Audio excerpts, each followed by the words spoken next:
সরকারি অফিস না করে কিন্তু তিনি তার ব্যক্তিগত চেম্বারে কিন্তু এখন রয়েছেন। এখন তো আপনার সরকারি অফিস করার কথা ছিল, আপনি কেন এখানে? আরে না, আমি তো হাসপাতাল থেকে না। আপনি তো প্রতিদিন ফিঙ্গার দিয়ে চলে আসেন। আরে না, আমি যাবো তো, এখনই যাবো। এখন বাজে 10:30টার মতো, আপনি এখনো আপনার ব্যক্তিগত চেম্বারে?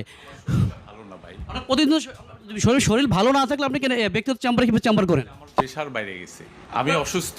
আপনি এখানে রোগী দেখতেছেন, কেন অসুস্থ? অসুস্থ তো, আরে আমি তো মানুষের সেবা করি। আপনি তো মানে আপনি আমায় বুঝবেন, আপনি একজন শিক্ষিত লোক, আপনি তো বুঝবেন আমি অসুস্থ। এই যে আপনি যে কাজটা করেন, এটা কি করার কথা ছিল আপনার? ও ভাই, আপনার এটা করার আমি কথা ছিল? অসুস্থ, আমার প্রেশার বেশি।